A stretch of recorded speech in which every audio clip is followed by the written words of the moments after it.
உலக நாடுகளின் முதன்மையான நாடான அமெரிக்கா, அது 2014 காலகட்டம். லெக்சிங்டனில் உள்ள மிசிசிப்பி மாகாணம். அந்த பகுதிகளில் உள்ள எல்லோரும் அமைதியாக அவங்கவங்க வேலையை பார்த்துக்கிட்டு இருந்த நேரம் அது. ஆனால் அந்த பகுதியில் உள்ள ஒரு வீட்டில் மட்டும் வழக்கத்துக்கு மாறாக அழுகுரல் சத்தமும் கூக்குரல் சத்தமும் கேட்க ஆரம்பிக்குதுங்க. என்ன காரணம்னா, 78 வயதான வால்டர் வில்லியம்ஸ் அப்படிங்கிற முதியவர் இறந்து போனது தான். அப்படி அவர் இறந்ததற்கு ஒரு வாரத்திற்கு முன்னாடி நடந்த ஒரு சம்பவம் தான் ஒட்டுமொத்த உலக மக்களையும், ஏன் ஒட்டுமொத்த உலக மருத்துவர்களையும் ஒரு நிமிடம் ஸ்தம்பிக்க வச்சிருக்குன்னு தாங்க சொல்லணும். அப்படி அவர் இறப்பதற்கு முன்னாடி என்ன நடந்துச்சு, டாக்டர்களையும் அவருடைய குடும்ப உறுப்பினர்களையும் பிரமிப்பில் ஆழ்த்தின ஒரு உண்மை சம்பவத்தை பற்றி தான் இன்னைக்கு விளக்க போகிறோம். மறக்காமல் இந்த வீடியோவை கடைசி வரைக்கும் பாருங்கள். அப்போ தான் நான் கடைசியாக சொல்ல போகிற ட்விஸ்ட் உங்களுக்கு என்னன்னு புரிய வரும். மறக்காமல் கீழே இருக்கிற சப்ஸ்கிரைப் மற்றும் பெல் பட்டனை தட்டி விட்டுட்டு போங்க. அப்போ தான் எனக்கு அடுத்தடுத்து வீடியோ போட ஒரு மோட்டிவேஷனாக இருக்கும்.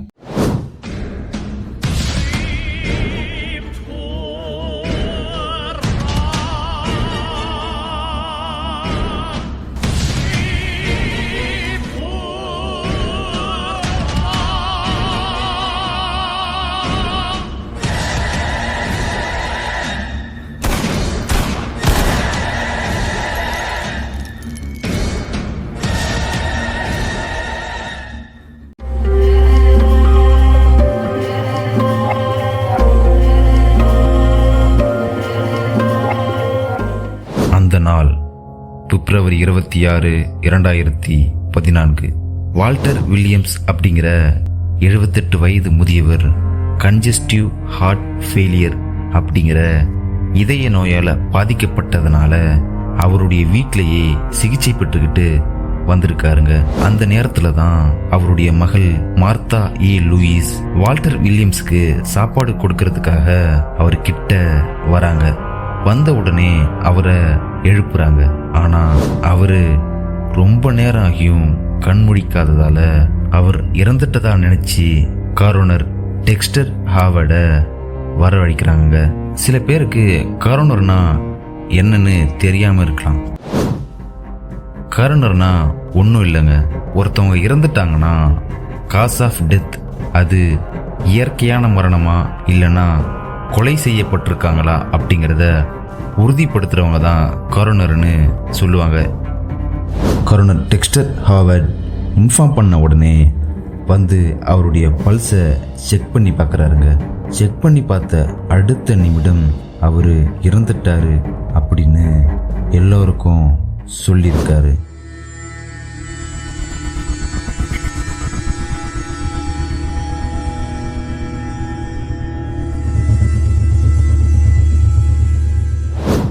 உடனே அவங்க குடும்பத்தில் இருக்கிற எல்லாரும் அந்த இழப்பை தாங்க முடியாம வலி நிறைந்த இதயத்தோட அழ ஆரம்பிக்கிறாங்க. சில மணி நேரங்கள் கழித்து அவரை அடக்கம் பண்ணுறதுக்காக பாடி பேக் அப்படின்னா உடல் பையின்னு சொல்லுவாங்க.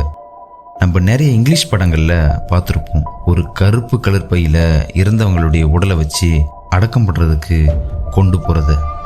அதுபோல ஒரு பையை கொண்டு வந்து அவருடைய உடலை உள்ள வச்சு ஜிப்பை பூட்டி எம்பாமிங் ரூமுக்கு கொண்டு போறாங்க. அதாவது உடலை பதப்படுத்துறதுக்காக கொண்டு போறாங்க. அப்படி கொண்டு போகும்போது தான் அவங்க கொண்டு போன அந்த பை லைட்டா அசைறத போல தெரிஞ்சிருக்கு. என்ன பேக் அசையுது அப்படின்னு மனசுல நினைச்சபடி அந்த பைய கீழே வச்சுட்டு திறந்து பார்க்குறாங்க. அப்படி திறந்து பார்த்த அவங்களுக்கு ஒரு செகண்ட் இதயமே நின்று துடிச்சதுன்னு தாங்க சொல்லணும்.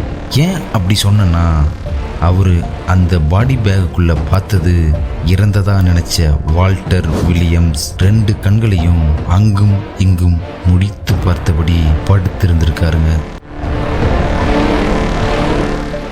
நீங்களே கொஞ்சம் கற்பனை பண்ணி பாருங்க, அந்த இடத்துல நம்ம இருந்திருந்தா என்ன பண்ணிருப்போன்னு. கண்டிப்பா கத்தி கதறியிருப்போம் இல்லையா? அதையே தான் இவரும் பண்ணியிருக்காரு. உடனே அவருடைய மகன் மற்றும் மகள்கள் அழுதுகிட்டு இருந்த குழந்தைகளுக்கு சாக்லேட் கொடுத்தா எப்படி அழுகையை நிறுத்துமோ அதே போல அவர் கண்முழிச்ச அடுத்த நொடியே அவங்களுடைய அழுகையை நிறுத்திட்டு அவரை வேக வேகமா ஹாஸ்பிட்டலுக்கு கொண்டு போறாங்க. ஹாஸ்பிட்டலுக்கு கொண்டு போன உடனே இந்த நியூஸ் அமெரிக்கா ஃபுல்லா எல்லா நியூஸ் பேப்பர்கள்லையும் மீடியாக்கள்லையும் ரொம்பவும் பரபரப்பா பேசப்படுது.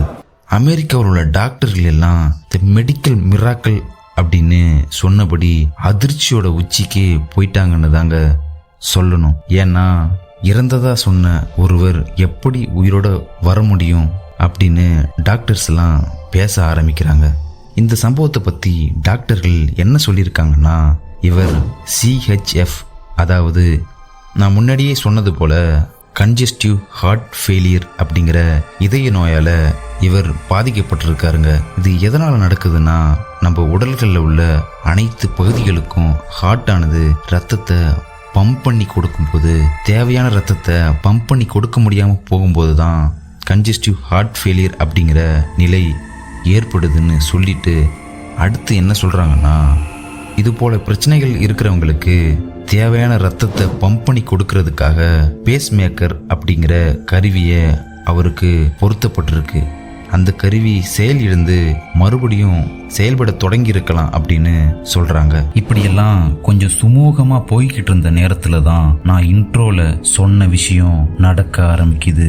வால்டர் வில்லியம்ஸ ஹாஸ்பிட்டல்ல இருந்து டிஸ்சார்ஜ் பண்ணி வீட்டுக்கு கொண்டு போறாங்க. வீட்டுக்கு கொண்டு போன 2 வாரத்திலேயே, அதாவது அவர் மார்ச் 13, 2014 அன்று அவர் இயற்கையாவே மரணம் அடைகிறாரு. இதனால தான் அவங்க குடும்பத்தில் இருக்கிறவங்களாம் இன்ட்ரோவில் சொன்னது போல அழ ஆரம்பிச்சிருப்பாங்க. Hello my dear family members, இந்த சம்பவத்தை பற்றி நீங்கள் என்ன நினைக்கிறீங்க அப்படிங்கிறத மறக்காமல் கீழே கமெண்ட் பண்ணிட்டு போயிருங்க.